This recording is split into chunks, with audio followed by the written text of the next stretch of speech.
With that said, we've spent the first 10 minutes shilling everything that we do, from social media to the store and everything in between. Totally stoked about that, guys. So here we go. Let's break it off, break it down with breaking news number one. Let's go to the no. Let's do the trade.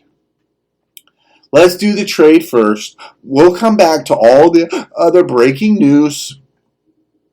All the other one. By the way, I think we're out of LaMelo Ball rookie cards, or do we still have one? We have one left. We got one left, and so he's going to be a topic in the breaking news. Actually, something I didn't know until now. So listen, this is the time to get your LaMelo Ball cards. You're going to find out in breaking news. But let's break down the trade. If you've been sleeping under a rock, you've been fasting from social media, as the case may be, plump James Harden has been shipped by the request of KD, and I'll talk about that in a bit, out of Houston in a blockbuster trade. But what's really interesting about it, not many people care. I'll also explain that. Josh, give the people the details of the trade, player movements, teams involved, and then I'm going to give you a little analysis. Lay it on the plebes. Yeah, Cody, okay, so this was a blockbuster trade, not only featuring James Harden, but before we get into the players, we had a four-way trade. We had the Nets. Cuatro for all of our Spanish-speaking friends south of the border. Cuatro. We had the Nets, Rockets, Cavaliers, and the Pacers. Of course, notable names like Victor Oladipo came out of this, Karis LeVert. So let's just jump into it. The Nets obviously gave up a lot to get James Harden. They gave up around, the Rockets in total got 4 first-round draft picks. Victor Oladipo, Dante Exum. And one of those was a protected first-rounder from the Cavs, right? Right. That's actually a pretty significant first-round pick. Sorry, yeah. I didn't interrupt. Go when ahead. someone's protected like that, you're gold. That's a key piece. Yeah, that's a big piece. Go ahead. Yeah, then, of course, Brooklyn got James Harden. Cleveland got Jarrett Allen from the Nets. Taurean Prince. I'm saying Taurean Prince, however you say his name. Yeah. Was also from the Nets. Then Karis LeVert went to the Pacers. Now, there is something unofficial in this part, that Victor Oladipo and I believe Karis LeVert are unofficial to his trade because they need to pass their physicals first. Okay. So yeah, that's a key part, but yeah, this trade was huge. Not only for the draft picks, not only for the players, but there's blowing up now that in Brooklyn, you have now Kyrie, KD, and Harden. On paper, that is the new big three in the NBA. Yeah, first and foremost, let's break this down. First of all, Harden, who in his wisdom and business acumen was getting ready to launch a restaurant, which is getting crushed in reviews right now in Houston, called 13, during a pandemic, right? So good stuff there. So we'll see how that restaurant goes. And the last place that James Harden needs to be is in a restaurant, right? Look, first and foremost, I think what this is going to do is this is going to take the handcuffs off of Coach Silas. Harden, on his way out the door, threw Silas and his teammates under the bus. When you take a look at blowing this thing up, and I'll be honest with you, I think they did a fantastic job, Houston, in navigating and getting what it is that they could. I think this is going to be addition by subtraction. I think that this has probably been a couple years running. I think that that's why, probably why D'Antoni didn't want to be a part of the drama anymore. I think this is going to be good for Christian Wood. Look, everybody wants to play around all-world guys, okay? But this is good move for the Houston Rockets, believe it or not. I think ultimately they may be the winners in this trade. Let's talk about this from the Nets' perspective. First and foremost, when you go to the Vegas lines and you look at all the odds makers, they say that the Nets are going to come out of the East. I completely and categorically disagree. If anybody is going online on a podcast, on a TV show right now, that can conclusively say that the Brooklyn Nets, sorry, old habit, that the Brooklyn Nets are the team to beat in the East, are just simply making things up. Let me break this down for you. Well, let me break this down for you, and I'll have you jump in. Is that okay? Oh yeah, fine. Okay. Why did this trade take place? That's the very first question. Who requested the trade and why? Without question, here's what you need to know. The person calling the shots in the organization for the Brooklyn Nets is Kevin Durant. Period. End of story. He's the one that requested the trade. Now, why would KD ask for the trade? Because he wanted to put a big three together? Absolutely not. So here's why KD requested this trade and why the Nets acquiesced.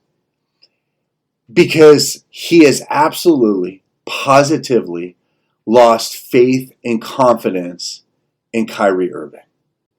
So the most non-talked about story that's taking place right now is why Kyrie Irving has taken personal leave from the team, going to parties with Drake, and traveling across Canada.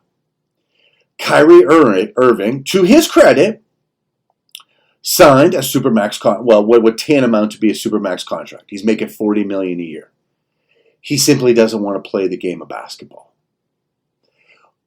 Kevin Durant, who originally signed with the Nets, got hustled, right, by what he thought he was going to get in Kyrie Irving. Kyrie Irving is a sheep in wolf's clothing, okay? Or is a wolf in sheep's clothing. Sorry, said it the wrong way. So while KD is being an adult and coming off what could be a career-ending injury, right? Coming back, thinking he's got his riding partner, his bro, that they can drive because they had the ancillary pieces in place to compete in the East and ultimately compete with LeBron and AD of the West. And if you think anybody's coming out of the West, until LeBron says otherwise, it's probably not happening. Okay? I know I broke my own rule, but I'm trying to have a serious moment. AD and the other guy, if it makes everybody feel better. So KD, for his insurance policy, while Kyrie Irving is talking about the earth being flat and the scam that is Thanksgiving and all of these philosophical ideologies that nobody cares about when it comes to KD, KD is just left the team. So here you have first-year coach Steve Nash, who prior to even the season starting, Irving says, we don't even need a coach because Kev and I are basically like co-coaches on the floor. That's red flag number 2. The first red flag is when he said the NBA players shouldn't even play last season because of the fraud of the Black Lives Matter movement. That's me saying that, not Josh. If you want to send your hate tweets, I'd be happy to give you my handle a different day. So he didn't even want to play last year. He was called out by Stephen A. Smith and the other NBA players saying, hey, bro, you don't talk for us. Okay? Red flag number 1. Irving's making $40 million a season, and he has no desire to play basketball. Now, understand what's happening right now. Could you imagine if the other guy in Los Angeles decided to take a sabbatical that nobody was talking about? What are the reasons? Where are the reasons? There are no reasons. He's gone. He just got fined, I think, $800,000 for partnering with Drake or whatever it is. Maybe it's 80. I have no idea what it is. It's a gigantic sum of money. I'm sure our listeners will correct me on on that, and you can do that at CourtSideHeat on Twitter. Hey, it wasn't 800, it was 80. But the fact of the matter is, now he's with and when he decides to rejoin the team because he's out there partying with other people, he's got to do a 14-day quarantine. The losers in this, believe it or not, are the Nets if they keep Kyrie Irving. Kyrie's a cancer, right? It was LeBron's fault. You see. Remember, when he was in Cleveland, it's LeBron's fault. Everything was about LeBron. He didn't want to play with LeBron. So he went to Boston.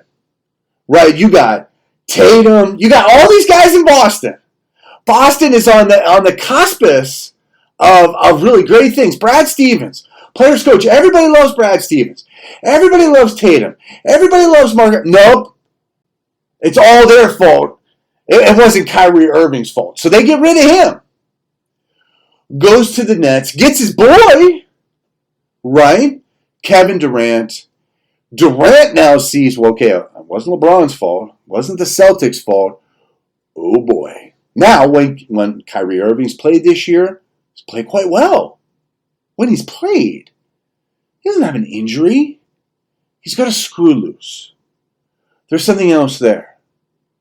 If I were the Nets, I'd unload him ASAP. And to my knowledge, and Josh can check this, I don't believe he doesn't have a no-trade clause in his contract. Will you check that for me? Yeah, I'm looking at it right now. So now, first-year head coach, this Steve Nash, great player, MVP player, Hall of Fame player, has been, he's not, look, this organization isn't the Miami Heat, where you got Mickey as the owner, you got Pat Riley backing you up as Eric Spoelstra. And let's be honest, why did the big three in Miami work so well? Bosh did not demand the ball. Okay?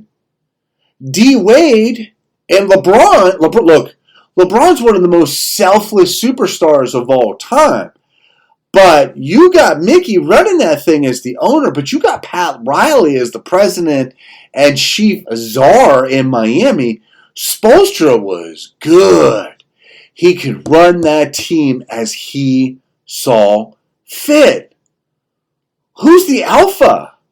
There is no Pat Riley in the Nets. What did you see anything about a no-trade clause? No, nothing. Okay, not a big deal. I don't believe he does. That's incredibly rare. In the NBA, okay, I think LeBron I have no idea, right? It doesn't matter. You need to look. So now you got Steve Nash, right there.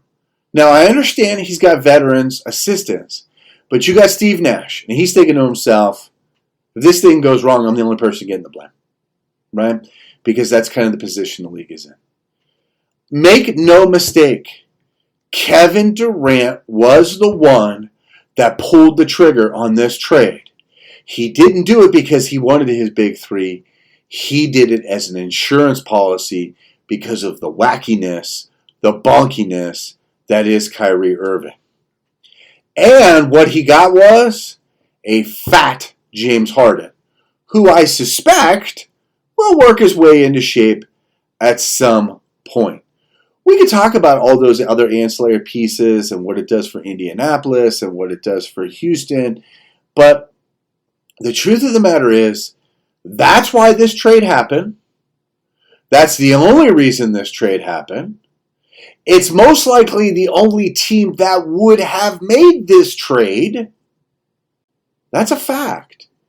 There's a lot of teams out there with assets that could have probably offered a better deal to Houston if they wanted James Harden, but they don't.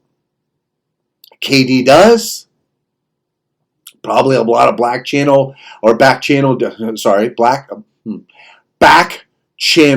dealing. Sorry about that. Back channel dealing between KD and James Harden.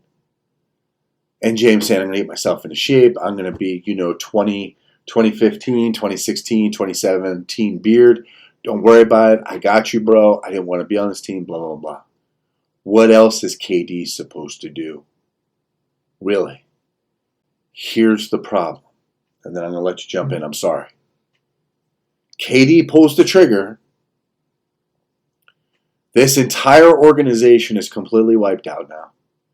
Just like it did when it traded for the big three, Pierce, Rondo, and Garnett. Mortgaging the future. These big three are completely different than that big three.